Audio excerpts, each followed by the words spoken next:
You're listening to The Great Simplification with Nate Hagens. That's me. On this show, we try to explore and simplify what's happening with energy, the economy, the environment, and our society. Together with scientists, experts, and leaders, this show is about understanding the bird's eye view of how everything fits together, where we go from here, and what we can do about it as a society and as individuals. For many of you, Dennis Meadows needs no introduction. He was a professor of systems management at MIT and the former director of the Institute for Policy and Social Science Research at the University of New Hampshire. Most famously, or infamously, 50 years ago this month, Dennis led the team which developed the Limits to Growth research and book.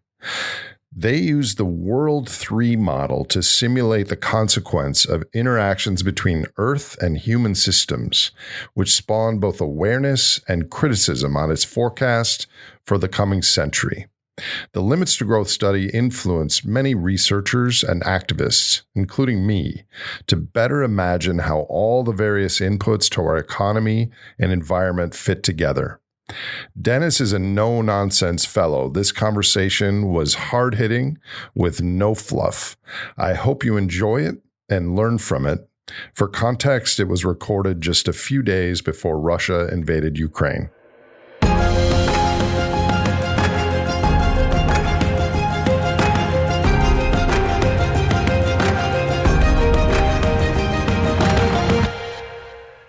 Hello, Dennis.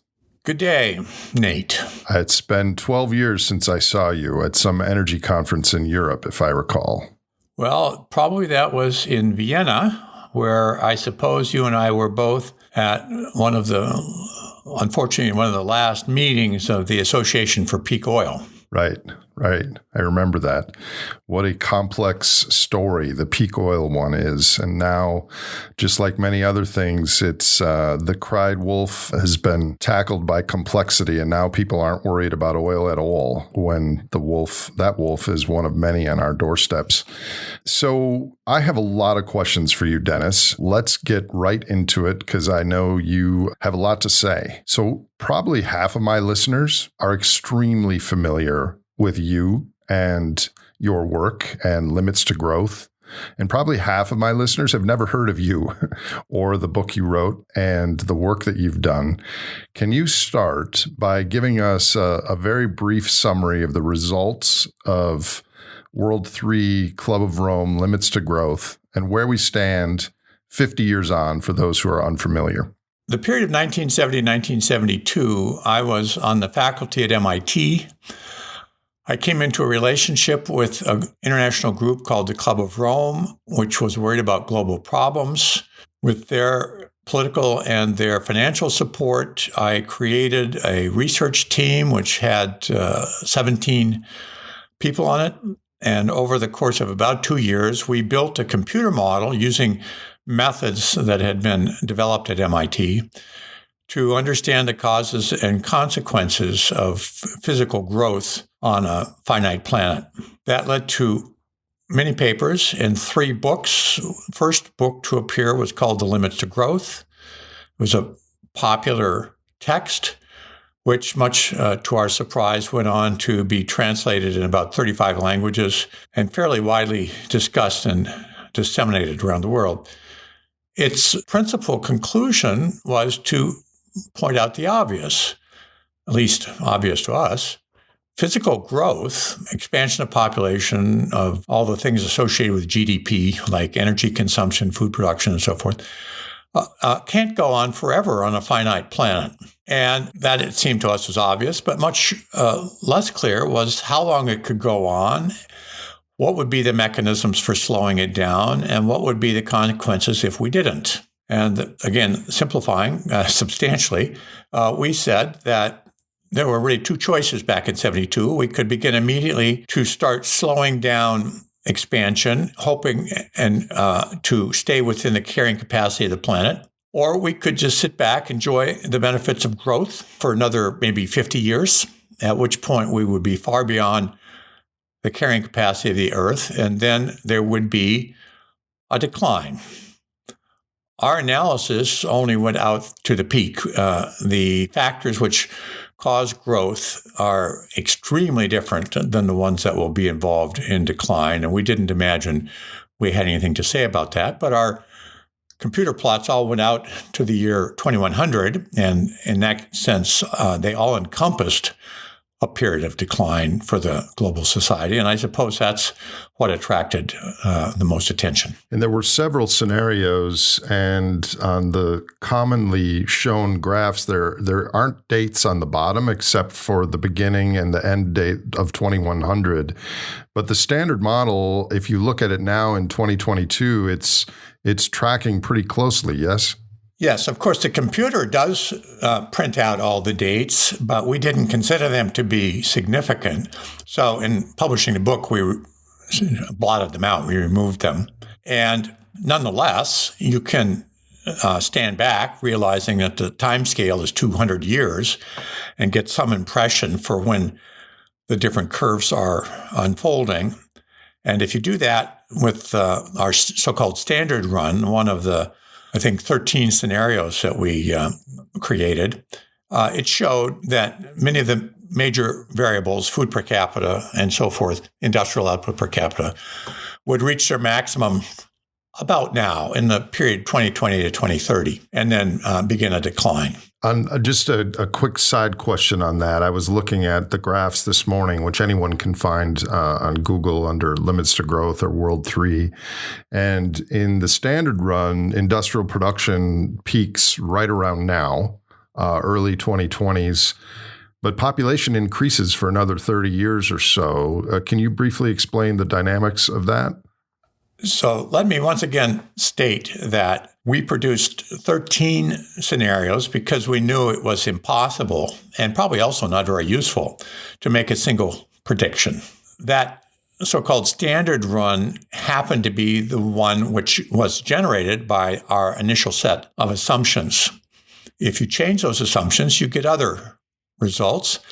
In some of them, population begins to decline well before industrial output per capita. But in the standard run, the behavior you see is what is commonly observed in nature. It's a sort of classic ecological overshoot and collapse case study is known by the name the Kaibab Plateau. It refers to a flatland out in, I think, Colorado, where deer were introduced. The population grew rapidly until after the wolves were killed off. And you saw there what you could expect to see also on the planet, that the population tends to grow beyond the point of the carrying capacity. And for quite a long time, there is a declining standard of living without an actual reduction in the physical numbers. So this is a question that I've always had, that limits to growth, especially in ecology, environmental, energy, biophysical economic circles, is incredibly famous and continues to be referenced today. But it was written 50 years ago. In the intervening decades, computers, technology have become way more powerful and scientific understanding has improved. Why do you think the book is still constantly referenced and referred to and revered by some people and ostracized and ignored by many others? Given how much technology we have today, aren't there similar things out there? What do you think about that? First of all, let me note that although I thank you very much for your compliments, the vast majority of mankind never heard of the book and could care less. Of those who have heard it and who hold it in high esteem, my guess is that they are influenced by one of our objectives. We weren't in our book trying to tell what was going to happen. It's impossible to do that. Indeed, in the book, I think 8 different places we used the term prediction, and except the one time that it appears on a graph we used from somebody else's material, every single one of those is to disclaim or deny the idea or the goal of prediction. Rather, we were trying to give people a framework within which they could understand what's going on and form their own opinions. As a teacher, I was always painfully aware of the fact that most of the so-called facts I would teach my students would turn out to be false or obsolete. within a decade or two. But if you can give someone a conceptual framework within which they can integrate a lot of very different kinds of data and form their own opinions about the things that are important to them, that has lasting value. And I think the book does that. One of the other authors of the book, Meadows, famously said that systems dynamics models weren't used to make predictions, but to better help human minds understand interactions. And so I think that is what the book probably tried to do is when I teach my students about a new concept, it's not that I'm trying to predict something, is I'm trying to trigger different neurons and different connections in their brain to understand our world better. And that's what systems dynamics and ecology attempts to do, yes? Yes. So taking a step back, why don't more people think like this? How did you as a person, as a young professor in the 60s and early 70s, how did you get interested in systems thinking? And how has your thinking about systems changed over the years? Those are good questions. Before I get into them, let me point out something that's obvious but often unsaid. Already, and probably in the course of this interview, we're going to cover a very wide diversity of issues and questions. On some of those, I actually have scientific expertise because I have devoted my time to studying them, to learning about the data, maybe to making models of them, and so forth. In other cases, my opinion is really not much better than most of the people who are listening to this podcast. I may have intuition, or in some cases, merely hopes about the things you're asking about. Dennis, isn't that at the absolute core of our problem? Because a lot of other people out there the YouTube algorithms are upvoting them because of extreme opinions on this or that, when you as a scientist doesn't even want to voice his opinion unless he has some data to back it up. Isn't that at the core of our problem? Well, there are many things at the core of our problem. That's one of the things that make it more difficult. You asked me how my thoughts about systems have changed. Well, I'm a scientist, and it's essential. That means that when the data no longer support my conclusions, I'll change my conclusions. The vast majority of humanity operates in a different way. When the data no longer support their conclusions, they change their data. You see this, for example, in those who deny climate. There's the famous dialogue where the climate denialist says, well, I don't believe in climate because the glaciers are getting bigger. And then the scientists go out and spend a year or two studying the glaciers and come back and say, no, actually, the glaciers are getting smaller. At which point, instead of changing his opinion, the climate denier says, well, actually, I don't believe in climate for a different reason. I don't actually care that much about the glaciers. I don't believe in climate because polar bears are doing just fine. So the scientists go out for a couple of years, look at polar bears, and come back and say, no, they're in desperate straits. And of course, the climate denialist says, well, actually, I don't really care that much about polar bears, and gives some other reason. We only care about truth if it helps our self-interest? Well, of course, it's the whole nature of what is really truth. But I think a famous concept in psychology is the so-called cognitive dissonance. Mm-hmm. If what you see doesn't support what you want to see or what you expect to see, rather than changing your expectations, often you will change what you look at. And that's a natural consequence of our evolution, I think, and unfortunately characterizes a very large number of people. Well, just on that, would it have mattered if Limits to Growth study that you did came out in 1920 or 1970 or 2022? No. Of course, our forecast would have been different. The nature of the model would have been somewhat different. But the main relationships in the model were formulated in an attempt to capture some sort of invariant socioeconomic, physical principles. Food, for example, in the 1920s, food production depended on the amount of soil, on fertilizer, and the amount of inputs. The technology changed by 60, and so you got more than you did before. But still, if you didn't have soil in 1920, you didn't produce food. And if you don't have it in now, you're not going to support the country.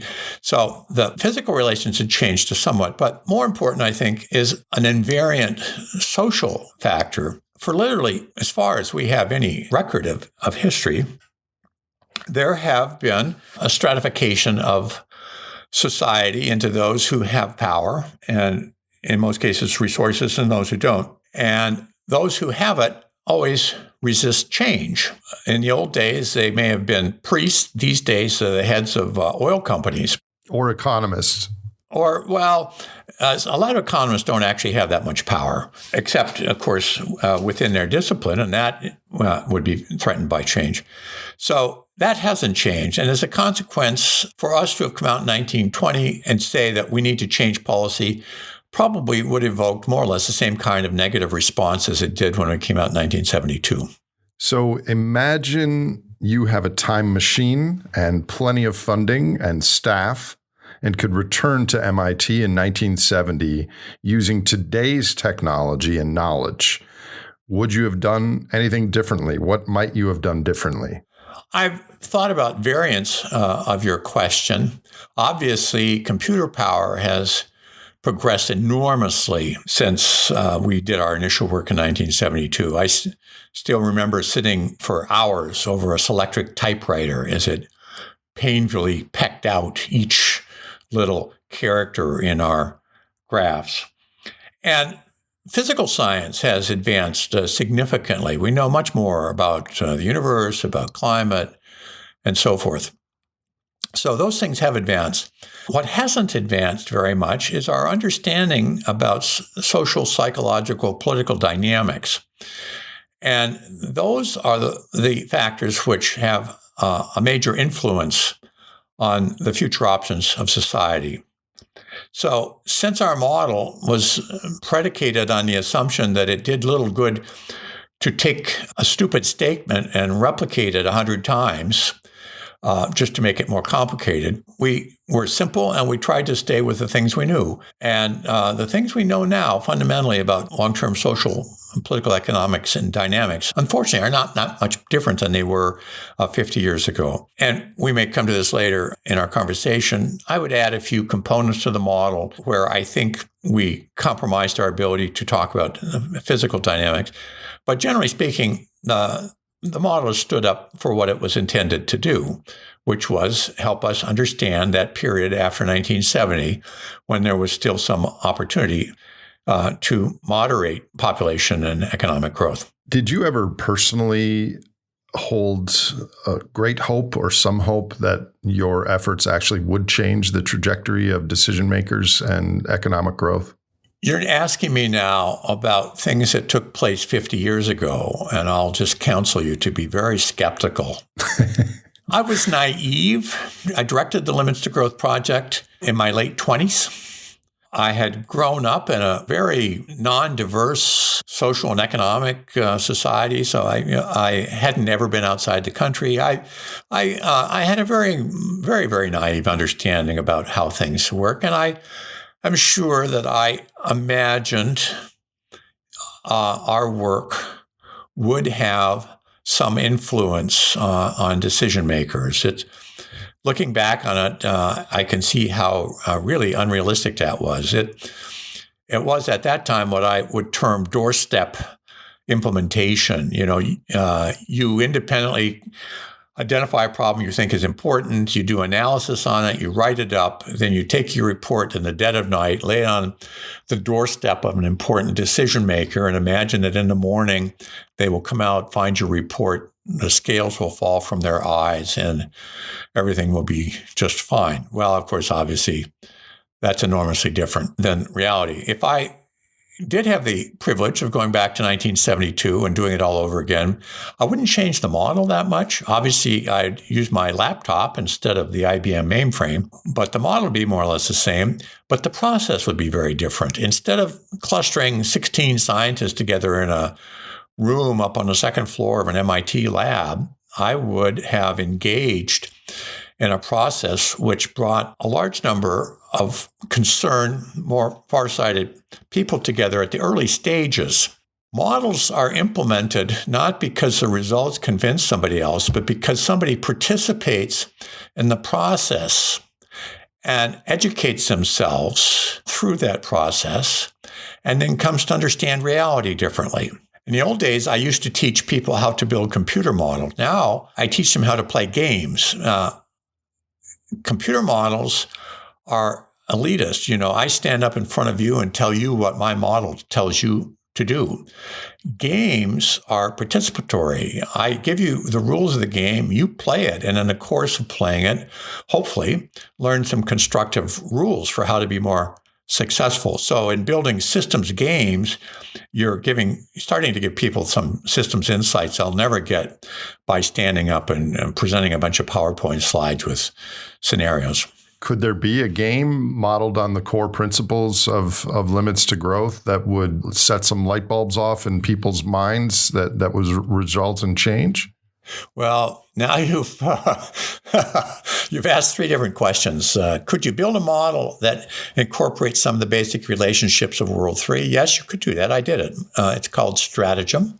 Okay. And it was used widely. The World Bank bought a bunch of them for use in training people how to develop countries. So you can do that. Does it set off light bulbs? Yes, some light bulbs in some people. I often, after playing the game, observe people standing around the game board moving pieces as a way of trying to express what they saw going on in real life. Did it make actual change? No, I don't think so. And for the reasons I mentioned before, a few people with new systems insight are a fairly feeble force in the face of a vast established bureaucracy of people who are, for good or ill, principally focused on their own short-term welfare. Yeah, thank you. That was an excellent answer, which leads me to one of the questions that I've got prepared for you. So we can both agree there's been very little concrete response to your 1970s descriptions of overshoot and prescriptions for avoiding it. How much do you think that this is attributable to ignorance or the education system, and how much to leaders, politicians, business people wishing to avoid the status risks that comes from speaking uncomfortable truths? As an aside, I got a call today from someone I won't mention, very well-known person who has a podcast, and we've become friends, and he wants to have me on his podcast, but he won't do that until he's sure that there's a way that I can give a message that is popular and acceptable, because right now my message about the great simplification is too painful for his audience to listen to. So, I mean, is that another part of at the core that the people in power were self-selected to get there, and they're afraid of integrating and voicing these hard truths? So, of course, once again, you've gone across quite a number of topics. So, of course, all the things you mentioned are at work. There is ignorance in the sense of a systems ignorance. There are people at the top who are afraid of incurring the wrath of their voters or their donors by speaking the truth. The educational system is deficient in important ways. All those things are important. But there are other things at work. We are enmeshed in a large set of institutions, corporate and governmental institutions, led by people who rose to the top by doing certain things. And A, it's what they know how to do, and B, it's a need for their policies as a reaffirmation of their worth. There's a Japanese saying, if your only tool is a hammer, everything looks like a nail. And for the leaders, the problems they confront seem to be a call for and an opportunity for them to do those things which they're good at, which they know. People don't behave inappropriately only through ignorance, but also through habit and through affirmation. We tend to cluster around us people we value and who value us. And it becomes a self-perpetuating clique. There are many things at work. Let me say, incidentally, don't hold your breath for your interview. I can't imagine how someone with your point of view is ever going to be able honestly to speak a message that will make your blog colleagues' audience feel happy. I'm trying to act as a conduit here and get all the experts of the various disciplines that come to bear on the human predicament together so that we can have a cohesive, maybe society, or at least part of society, is ready to hear about ecology and systems, because there are so many people out there that feel that something is horribly wrong. I agree it's a long shot, Dennis, but I'm trying. You're trying. You've spent your whole life trying, actually, and for that I'm grateful. I talked to Paul Ehrlich a couple weeks ago, and the founders of Greenpeace are friends of mine. And it's unfortunately that if you think about the fable of the tortoise and the hare, the tortoise is the ecologists, and the hare is the businessmen, and our society is approaching a phase shift. And I think I agree with you that my internal mental model and your scientific models, I don't know what's going to happen, but I'm quite confident about what won't happen. And that is continued growth for much longer. So let's jump into some more technical questions. I think, and I would assume you would agree, that people look at the world and the future through various lenses. And the biggest, most popular lenses in our culture are the technology lens, technology will save it, or the market lens would be via innovation and incentives. The market will come up with a solution, it always has. So these lenses are largely blind to energy and ecology consequences. So in the best case, referencing your modeling work, how might technology evolve to change the conclusions of the limits to growth model? What role could technology play? Technology, of course, is a simple term that covers a phenomenal diversity of different kinds of things. I mean, a hammer is a piece of technology, as is my laptop, as is the blockchain. So probably there's no simple answer to your question. But there are some principles that I think are relevant. Take my hammer example. If someone were coming at you with a hammer intent on doing you damage, my guess is you wouldn't focus on how to give them a different kind of hammer. You would understand that the damage is a result not of the technology, but of the goals or the ethics of the person who's wielding it. And as long as our society doesn't place much emphasis on external environmental costs, remains preoccupied with the near term, considers it acceptable to have wide gaps between the rich and the poor, and so forth and so on, so long as that's true, there's no technology which is going to give us a fundamental solution. At best, different technologies will buy us time to make the changes that we need to make socially and institutionally and culturally.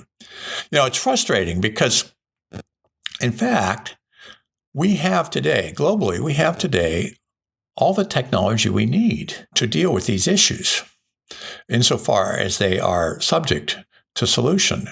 We don't need a new kind of agricultural technology in order to feed people. We need rather ways of distributing food better, avoiding the kind of conspicuous consumption that converts cassava fields over to the production of roses for export and so forth. So having said all that, where do I see interesting technologies? Well, each of these is just trivial, but, batteries, a battery, the storage of energy is still in a primitive state. And I believe that even within 10 years, we will see phenomenally better, cheaper, less damaging ways of storing energy, which of course opens up many alternatives for coping with the fossil crisis. Despite that, I am a technologist. I mean, I studied at MIT. I was a professor of engineering for decades. I've been on the board of a number of technical startups. I just don't see technology as the place to start. As I said, it's a way to buy time, conceivably. But if you're not making the changes, having a little bit more time isn't going to make much difference. Well, I agree with that. I've always said it's not a technology problem. It's a human problem with our goals and our system. But let me, I mean, there are a lot of people in my sphere that truly believe technology will overcome the financial and economic and ultimately ecological limits we face. Let me run this by you. These are 4 points that I've been trying out this week, but I've never tried them out with someone like you.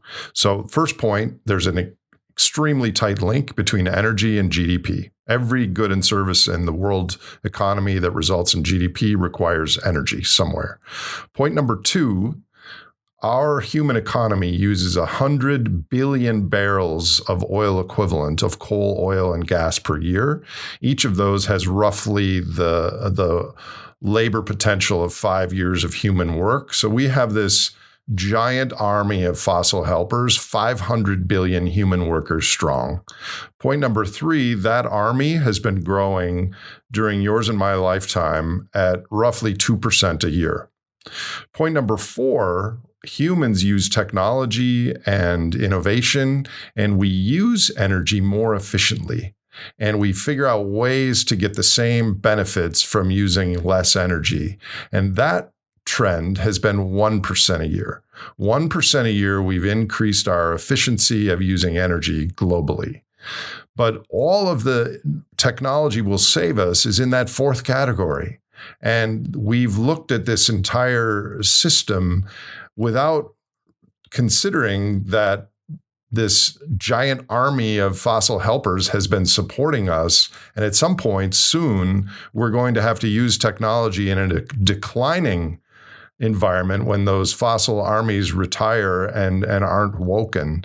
Did what I just say make sense? Does that resonate with your understanding, or do I have something wrong there? No, at the level you're speaking, I agree with you. I mean, the link is an empirical fact. Every study of the relationship between GDP and energy consumption shows it, and it's actually a very high correlation. Depletion of energy is, as you know well, a complex issue. It's not only the amount of physical availability, but the net energy that you get out of the materials you make available. And actually, the physical quantities of our energy stock continue to decline. We've only increased fossil fuel production by shifting to more and more expensive and alternative sources, offshore oil, fracking, and so forth.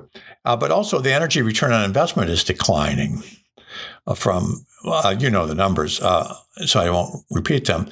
But together, those two are going to reduce the number of effective slaves we have. And that will have profound consequences. I found it interesting. I went back to look. In ancient Rome, rich people tended to have about 5,000 slaves, really rich people, and the emperor had about 20,000. So it's no mistake that many of us today in the West can live a life in many ways like that of the rich Romans. I asked myself, where are we going to get the slaves we need or want when the oil starts to go away? Yeah. I mean, we're basically, there's 5 billion real human workers and 500 billion fossil workers every year. No, it's a core issue. So bringing it back to your work, the original limits to growth analysis was robust, but it was simple relative to certain models today. But there were several factors excluded that I could argue would impact the shape of the downslope. One, you just mentioned, net energy, like how much energy we have to devote to the energy sector and how much is left for the rest of society. Another factor is credit, because when you wrote this, we had not even started using credit en masse in the United States and globally to pull resources from the future to the present moment in order to boost consumption. And then another third and fourth, I would say, is geopolitics and complexity. We currently have a 6-continent supply chain that we've built a really efficient just-in-time system. So do you expect these factors to influence the declines projected by your model? Oh, of course. They're all important. We left out other important things. There's no warfare, no military in our model. Epidemics don't show up in our model, despite the fact that they've had a really profound influence. Climate change is mentioned once in limits to growth. We increased our attention to it in later editions as it became clear how important it was going to be. But no, we excluded many things. Our goal was to look at what we said in the title, limits to growth. None of the factors that we've discussed now, not credit, not war, none of these, increase the limits to growth. They only reduce our options. And we weren't trying to understand the dynamics of decline anyway. It's a fascinating topic and certainly very important, but that wasn't our focus. And so I agree with you absolutely that those factors will influence decline, but that doesn't imply that we should have put them in the model. So the Cassandra legend may be one of the earliest recorded human narratives about the basic contradiction between prediction and choice. So if people had believed her, Cassandra wouldn't actually have been able to foretell the future because the actions taken would have been taken to avoid the foreseen or predicted disasters. In other words, a predictable world has no room for choice, and a choosable world is not predictable. Can you comment on this line of thinking? Well, I certainly agree with it, but to say that that prediction may lead to choice, which alters the predicted outcome, is true in many cases. It's not always true. When you predict that a physical law is going to continue to remain valid, for example, the law of gravity will continue at its current value, or that the melting point of ice is going to continue to be 32 degrees Fahrenheit. When making that prediction doesn't set up the conditions for nullifying it. We were trying to focus on things that we knew couldn't happen. And in that way, we kind of finessed the Cassandra complex. If we predicted one outcome, we would have been on the hook, because then exactly the factor you're mentioning could have come into play. But remember, we laid out 13 scenarios, and I think within them you will find a possibility for almost any kind of social choice that you would like to make, ranging from complete ignorance of the situation over to a very active intervention in an attempt to, and a successful attempt to produce some sort of sustainable development. I used to say in jest, I hoped we would be self-defeating prophets. I hoped that our more negative scenarios would prompt exactly the kind of action we called for and which would see a better result. I haven't noticed that happening, incidentally. Yeah, I feel you. 30 years less experience than you have, but I feel you. I was 4 years old when you wrote this report. So I've got quite a few more questions, and the harder questions are yet to come. Here's a technical question for you. The integrated assessment reports of the International Panel for Climate Change, they are not systems models like World 3, and so they have no projections of overshoot and collapse, only growth, all of them. So reflect on the differences in model approaches and what implications this has for some of the greenhouse gas emission scenarios. I know personally, as friends and professional colleagues, many of the people engaged in climate modeling. I enormously respect the work they do, the challenges they're confronting, and the expertise they bring to bear on it. It's of interest to me intellectually because I am fascinated by the way modeling is evolving to help us understand the world. And I'm interested in it personally because I always like to know what the weather's going to be like today.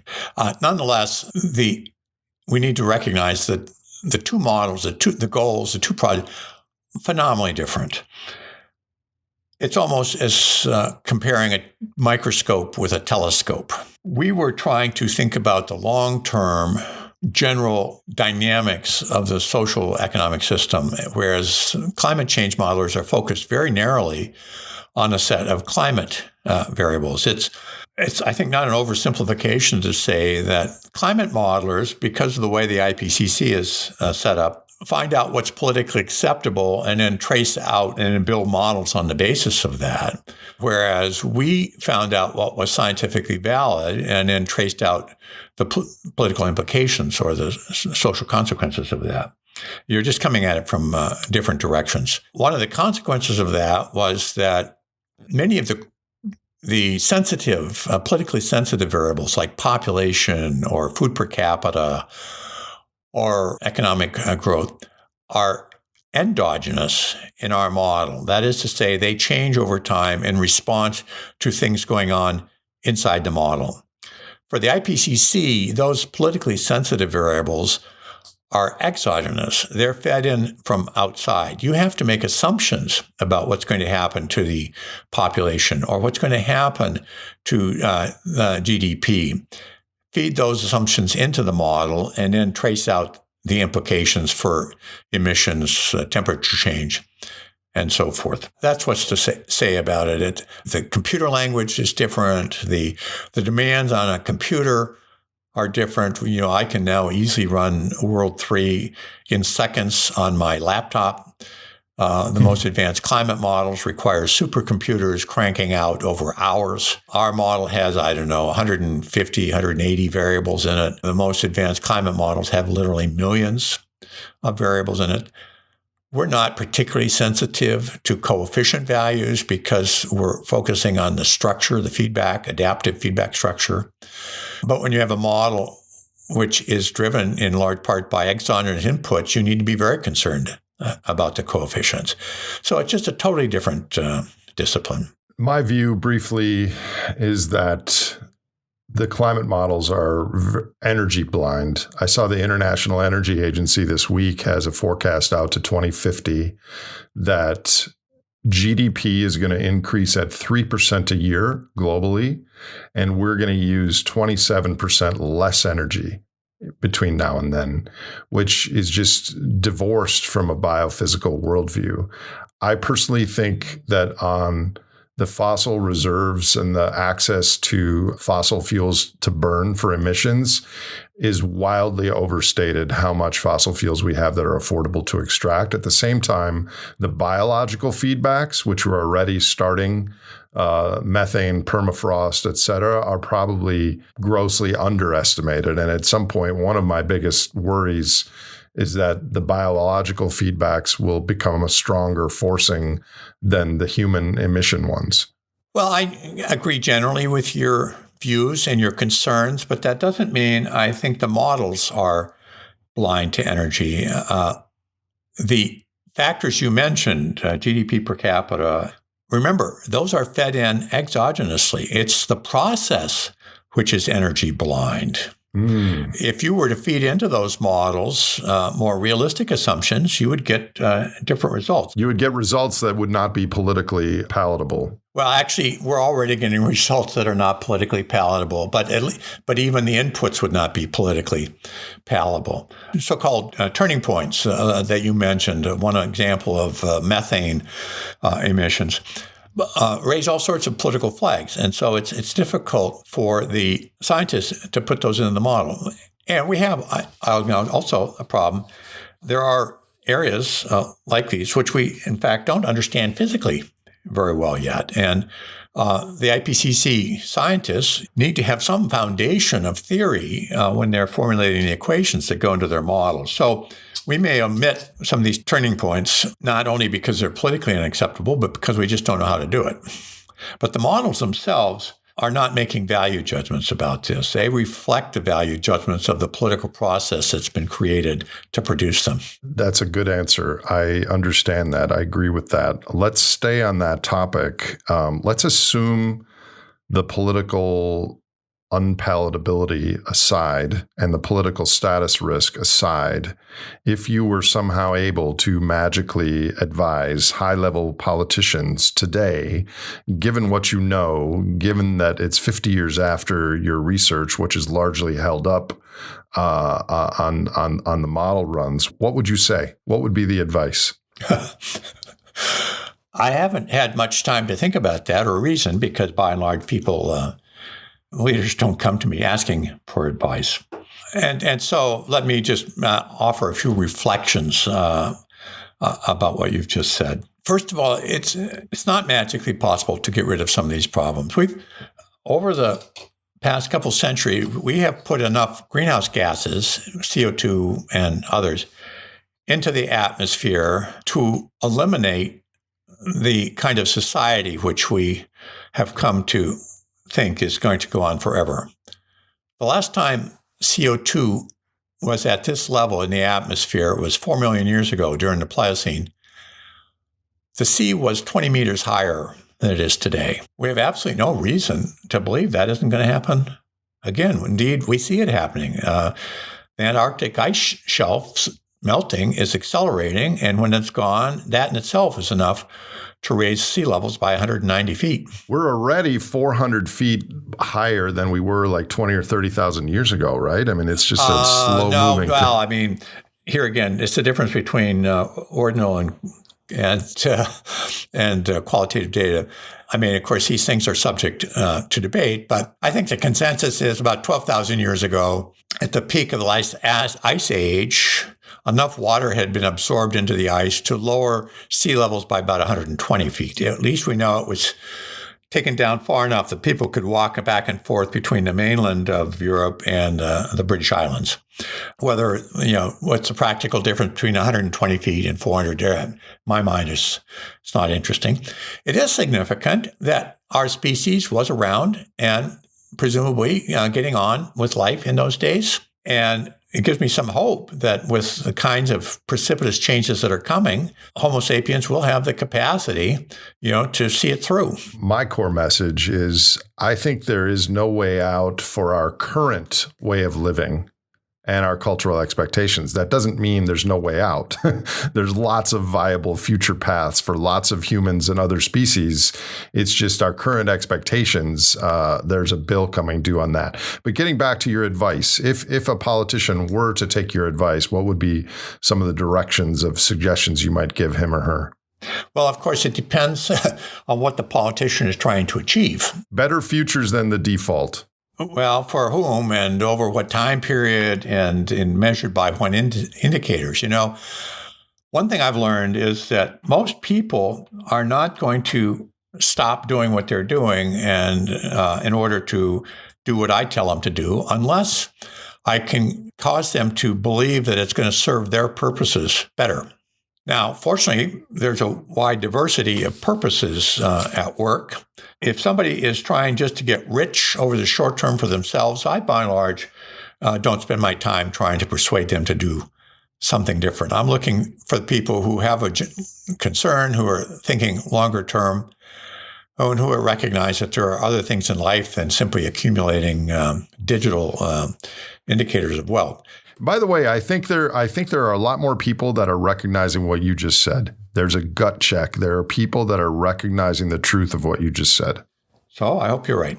So what would I tell them? One of the profound constraints today on evolving in a more constructive direction is that virtually all of our research, all of our historical experience, all of our psychological yearning has revolved around the notion of growth. And when you pose the possibility, I won't say the inevitability, but the possibility that growth is going to slow down, the instinctive reaction is horror. I have recently gotten a small amount of perverse humor by sending out my standard run, the one we produced back in 1972, to half a dozen of the people who were its most severe critics back then, economists and others. And on that diagram, I simply put a little arrow at the peak and say, "You are here," without further comment. One of the more thoughtful economists that I sent it to recently wrote back and said, "Well, you mean we're heading back to the Stone Age?" And I said, "No, I mean that the current level of material consumption is not going to continue." I said, "But that certainly doesn't mean the Stone Age." I said, I actually can imagine myself a society which is quite advanced and uses half as much energy as we use today per capita. Well, Spain uses half as much as the United States, as one example. Well, and I said, and the reason I can imagine that is because it's how I grew up. In the 50s, in the United States, which was a relatively sophisticated and advanced society for the time, energy consumption was half current levels. But the notion of going back down is so horrifying and introduces so many questions that are not well understood that it just evokes a kind of visceral response to ignore the message. So one of the first things I'd say to political leaders is start systematically to support efforts to understand realistic options in a system where the population is declining and we're shifting the nature of consumption and achieving hopefully some other goals like equality and liberty and so forth. I've been on the lookout for stuff like this. Not much exists. I read recently a fascinating book by a Japanese economist called Shrinking Population Economics. It's a systematic effort looking at the data of Japan, where this is a real problem, to understand what's going to happen with the productivity of industry, with export income, with the capacity of the society to afford social supports, to staff its prisons and its hospitals and its schools and so forth. There are a large number of extraordinarily interesting, challenging questions to research. We need to get started doing that. Leave aside whether we'll choose to follow any of them or not. At the moment, we don't have that option because we don't even know what they are. So that's the first thing I'd say. Second thing I would say to a politician is, let's assume the politician is open to suggestions. Look around at the factors in your society that enforce a short-term time horizon. They're easy to find. Frequent election cycles, high interest rates or high rates of desired payback, the daily stock market reports, et cetera, et cetera. Just look around and begin trying to understand how we could put in place alternatives which would reduce to some extent the intense pressure to focus on the short term and on the current locality. I would offer one third suggestion to a politician, and I'm not speaking academically now, I've actually done this. Start identifying some new indicators of success, which will look good if we start doing the right things. Now, unfortunately, if we start doing the right things, most of the indicators of success that we use start to broadcast failure, which is a serious problem for the politicians and corporate leaders who are pursuing the policies. Like GDP and quarterly earnings. For example, I had, just to make this concrete, I live near a large city, relatively large city, and a friend of mine who lives there was so proud the other evening, proclaiming that his group had managed to elect a city council, a set of city council members who were going to be very much more progressive and environmentally concerned and so forth. I said, that's great, that's wonderful, but tell them instantly to start identifying and implementing some indicators that will show people why they should be happy at the results of their policies, because now the feedback they're going to get will be mainly negative. A couple of weeks ago when you and I were emailing, I sent you a document that I had been presenting to former politicians called Advance Policy, which is recognizing that the things we need to do in the coming decade or so are not currently culturally or politically acceptable. So we need, like you said, to get people thinking about the questions and researching them. One thing that I didn't send you is another project called How Are We, which is developing a complementary metric to our societal success based on how people are doing in their real lives on a battery of categories. And we're in the early stages of that. And it's amazing how low having luxury and convenience things ranks to people. The things that rank highest are their health is number one. And their social fabric and job security are also very high up there. But yeah, we're in this mousetrap or monkey trap, as it were, of GDP is our goal. And if we're not growing, we're not successful. Are humans hardwired for growth? Is that part of our genome, or is that just a cultural construct currently?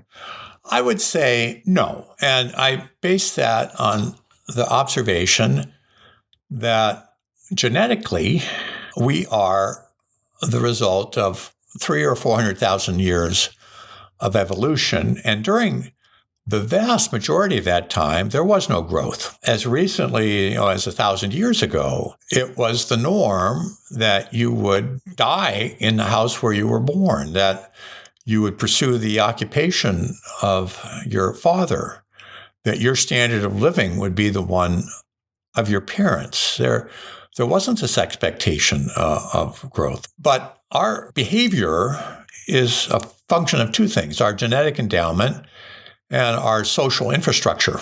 While genetically, I don't think we're hardwired for growth, it is for sure the case that the social institutions which have evolved, corporate, governmental, and others, are hardwired for growth.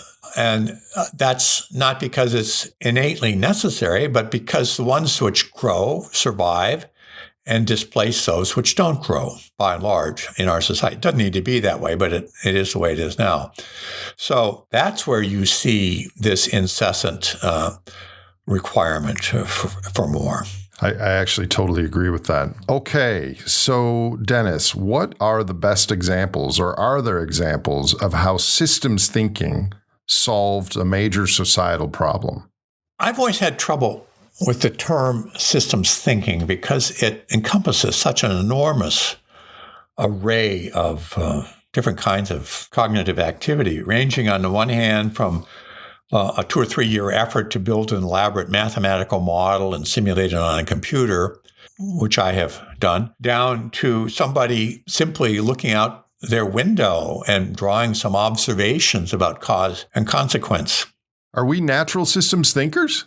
I mean, can we be? We grew up in a family of systems. I mean, we were hunter-gatherers, and it's a system which produces the life cycle of our prey. We became agriculturalists. It's a system of which produces food. Yes, in order to succeed, we did need to be systems thinkers. The conundrum is that the nature of our systems has changed faster than the nature of our thinking. It used to be that a great empire could rise and fall more or less in isolation from the vast majority of mankind. The Phoenicians rose and fell over many centuries without much impact either on the Chinese or the Aztecs, or the Aztecs didn't exist at that time, but the Indian societies of the American, North American, South American continent. Now, because of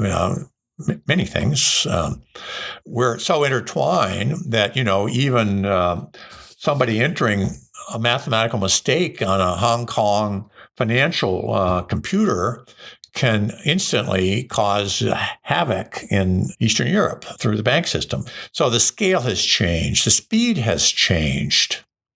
We used to double our population over centuries. Now we're doubling it over decades. Climate is changing at a rate. It's always changed. I mean, climate change is a constant, but not at the speed. So, and our thinking, our capacity for coping with systems thinking is simply not adapted to the new characteristics of the system. So is there a concrete example of how systems dynamics model or systems thinking suddenly changed a societal problem, even if it was at a city or a county or something? Of course. You can trace analysis to many changes. You and I both know that change doesn't come simply by running a computer model. At best, doing system analysis generates new insights. That insight has to be communicated to people who are in a position to act on it and who have the resources and the incentive to do so. They need to be convinced that it's legitimate. And once they're ready to go, typically they have to bring a lot of other people, maybe even some institutions, along with them. So it's a slow process, and it's a very diverse process. It's very hard to work your way back and say that some particular piece of analysis had, the decisive impact. But just take a couple of examples. The one success that we pointed to in limits of growth was the ozone layer. The analysis of what was happening after we came to understand the chemistry and the projection of what it was going to do in the future to the ozone and what consequences that would have for radiation on the Earth and what consequences that would have for the cancer rate prompted action. There were a number of international meetings to work out a protocol. But even there, the analysis itself wasn't the only factor. It turns out that if DuPont, which had developed an alternative to chlorofluorocarbons, hadn't done that in time to expect that they would benefit commercially from a change in the law and hadn't communicated that to our president, probably the United States wouldn't have supported that convention. So it wouldn't have happened without the analysis, but the analysis itself wasn't enough to make it happen. Or more recently, look at COVID. COVID has been the focus of a phenomenal systems modeling effort at all levels, national, global, etc. And those models, for good or worse, have had an impact on policy. But the policy is also influenced by political considerations and resources and so forth. So, the simple answer to your question is you can't point to any piece of systems analysis which really has a major impact all by itself. On the other hand, almost every significant change that occurs can trace itself back, partly at least, to the fact that somebody had an insight about something that they didn't have before. Sometimes it's relatively simple and profound.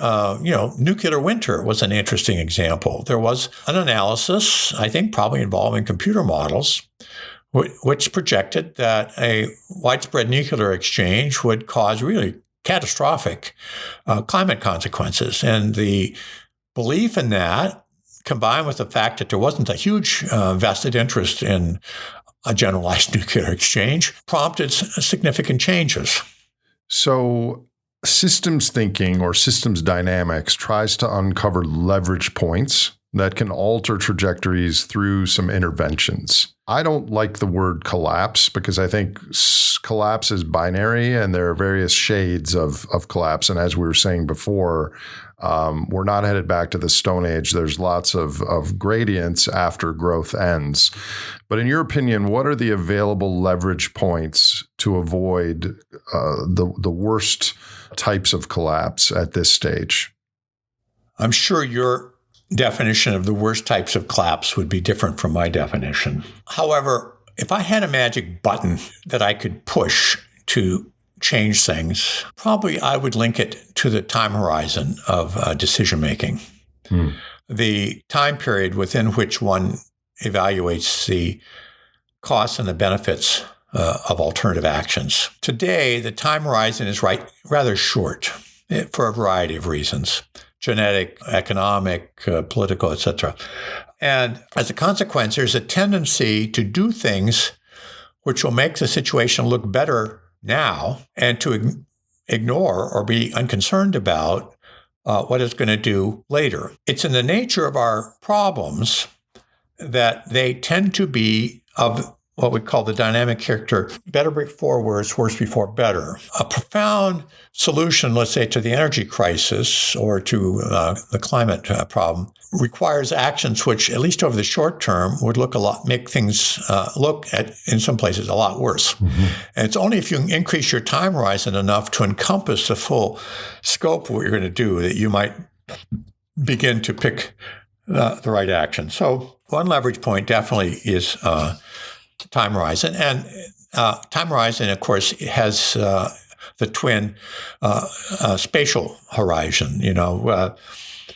Clearly, as we were dealing with the COVID, the concerns of the West, principally, let's say in the United States, was here and not, let's say, in Africa. Because over the short term, you could make things better in the United States by focusing all your vaccines here. Over the longer term, we have every reason to believe that by denying vaccines to those in Africa, we're setting up the conditions for the evolution of more mutant varieties later that we're going to have to cope with. So short-term better, long-term worse.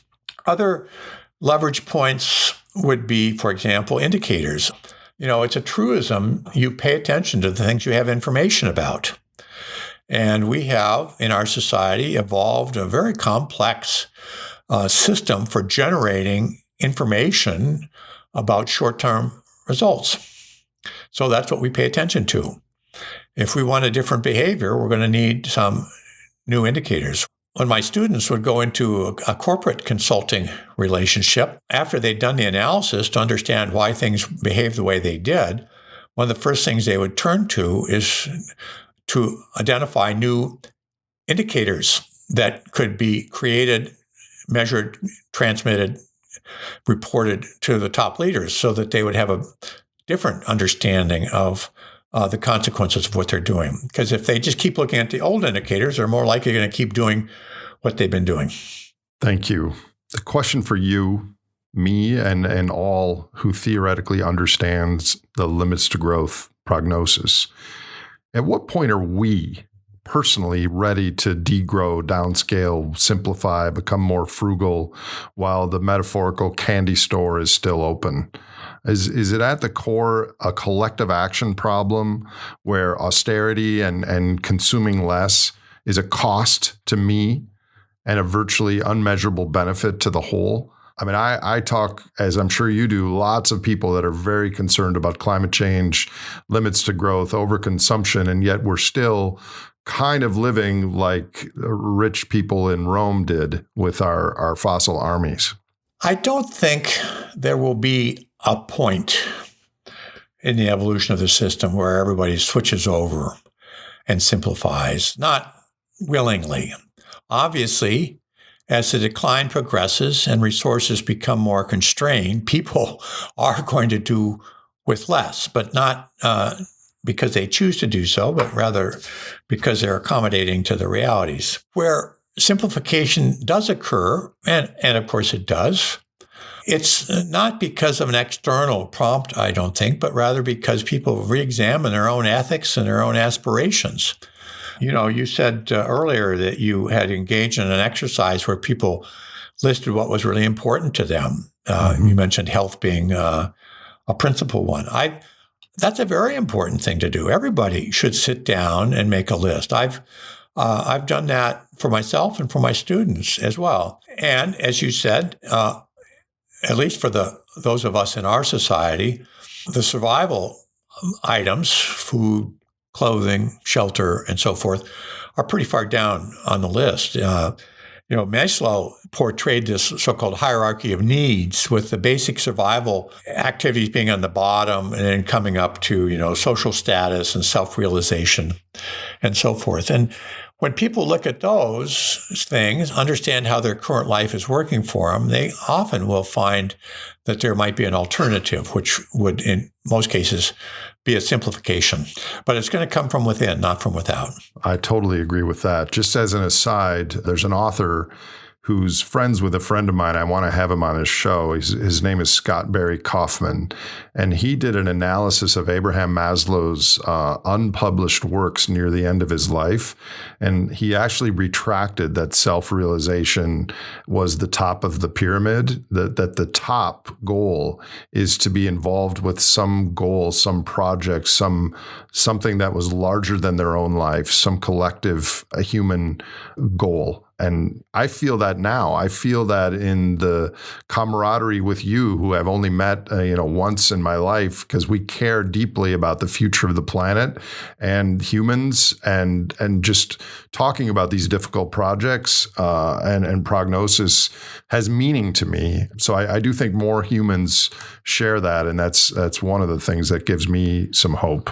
Dennis, what kind of advice would you give to young people who would today discover and understand the limits to growth analysis, as many of them can already perceive in their own lives the effects of humanity rushing straight into limits?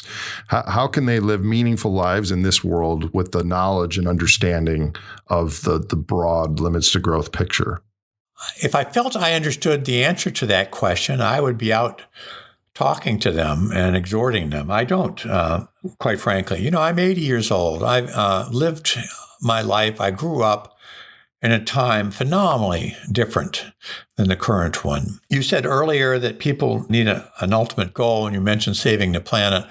I'll just remark in passing, we don't need to save the planet. It will save itself. It's done that many times in the past, and it'll do it many times in the future, just unfortunately over a time span outside the duration of our civilization. The planet's, 4 billion years old, and has still quite a run to go. So don't worry about the planet, but do think about your society, about your network of social friends, and so forth. I actually quit teaching and have even really quit lecturing about limits to growth because I don't know how to be honest about the things I know in that area, and at the same time encouraging and optimistic for young people. The implications of what I know for anyone, for young people, are either non-existent or trivial.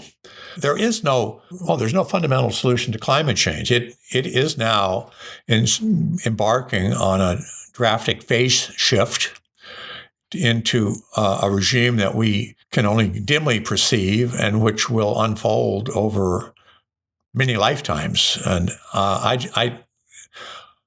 don't know if it's possible, but I for sure have not managed to think what to say constructive about that.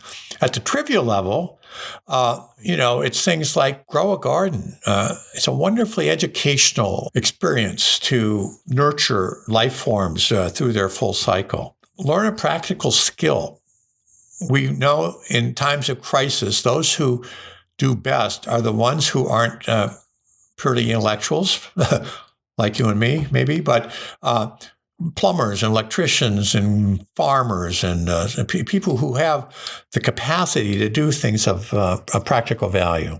Over and over again, we have learned the value of social networks, of acquiring a group of people about whom you care, whom you understand, who care about you. It makes you more resilient. It makes you psychologically healthier. It makes you physically healthier.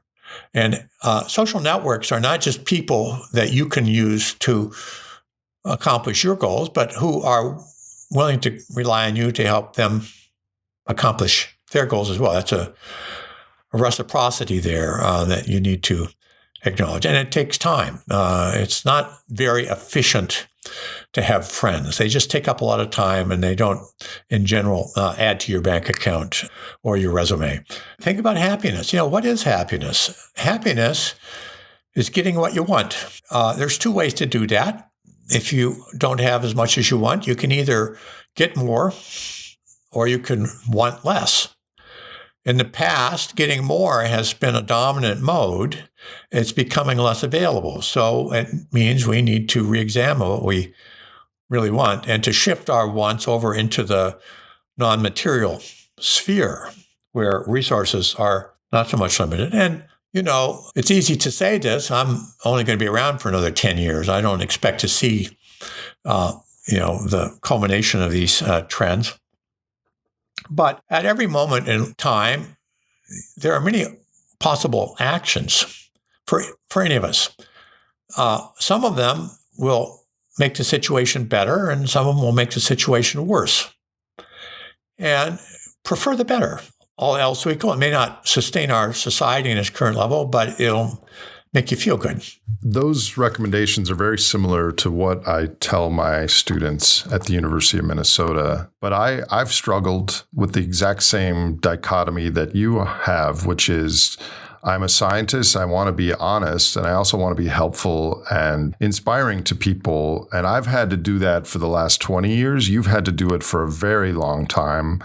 What do you do for fun? How do you cope with the burden of the work during your whole life, if I might ask? I asked Paul Ehrlich a similar question. This was just after Population Bomb came out. And I said, how do you keep from going crazy? I mean, you see what's coming and you tell people and they just deny it or don't pay attention to it. And he told me something which has actually remained in my mind and been a significant asset in my behavior. He said, have different spheres of activity. So have a sphere of professional activity where you can be honest, but also have a different sphere where people don't criticize you, where they acknowledge the work you've done. In those days, at least, that for him was the field of butterflies. He was a renowned butterfly specialist and acknowledged for the contributions he's made. It didn't threaten anybody, and people acknowledged the quality of the work he'd done. For me, well, there are many things, but I enjoy gardening. I have created community gardens. I have built gardens in my backyard. I spend time gardening. It is a relationship with a complex ecosystem that contains many lessons and many satisfactions. And people think I'm a good gardener.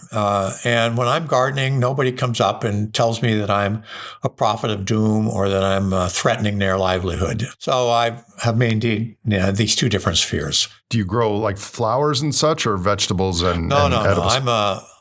Flowers are nice to have on the periphery, but I'm growing food. So, Dennis, I'm just going to ask you a few closing questions that I ask all my guests. What do you care most about in the world? Well, things are interconnected, so we know that it's not very useful to focus on one thing and care about it and then not care about other things. I care about my friends. I care about my personal living situation. I care about my personal health. I want to remain physically healthy and mentally productive. I care about the natural world. It was here before we were, and it will be here after we were. I care about wisdom, which is embedded in our current genetic diversity. I care about beauty. I happen to live in a very beautiful area, and almost every window I look out gives me a reason to admire nature. I care about those things. So given this is a question I ask everyone, and it's kind of odd that I'll be asking you this, but given all the things we've talked about and the models and everything, what issue or what thing are you most worried about in the coming decade or so? The thing that concerns me most is violence, the use of force, and the threat or the implementation of damage to enforce an opinion. As I said at the beginning, I'm a scientist. I relish facts. I'm interested in ideas. I'm curious about relationships. Violence is just the opposite of that. Violence is the way to gain power without ideas. And it reduces your resources. It stifles dissent and experimentation, which we desperately need. So I worry about that. At the personal level, with the proliferation of guns, for example, in our society, which I think is just horrifying, over to, what we see currently with Putin amassing his troops on the border of Ukraine, not, I don't think, to invade, but rather to secure attention to his demands and his goals. So that's the thing that most concerns me. And in contrast, what are you most hopeful about in the coming decade or so? Well, I don't spend a lot of time on hope. Hope is not a strategy for achieving change. It's a useful correlate, but in itself, it's a fairly pitiful thing. My mother was a very practical woman, and one of the lessons she taught me was that you should spend your time playing the cards you're dealt rather than wishing that you had a different set of cards. And I consider that to be a very useful piece of advice. So I'm not sitting here hoping for something, certainly not at the larger level. I have personal hopes. I've mentioned them. I hope to remain physically healthy and intellectually active. I hope my friends will share that with me. I hope we'll remain in communication. I hope my town doesn't do a couple of really stupid development projects that are currently being proposed. I have that kind of hope. But at the international or the global level, I find that actually the planet doesn't care much about my hopes. So my hopes haven't spent much time caring about the planet. Well, Dennis, this has been a wild ride here for the last 90 minutes. Thank you for your time today, and thank you for your lifelong work on being a Cassandra on the systems of the human enterprise, and I appreciate it. Well, it's been fun talking to you. It's given me an opportunity to think about some things I haven't thought about recently, and I admire your work. I think the series you're creating is a really unique asset. I wish you success in bringing it very widespread attention. Thanks a lot. Thanks so much, Dennis.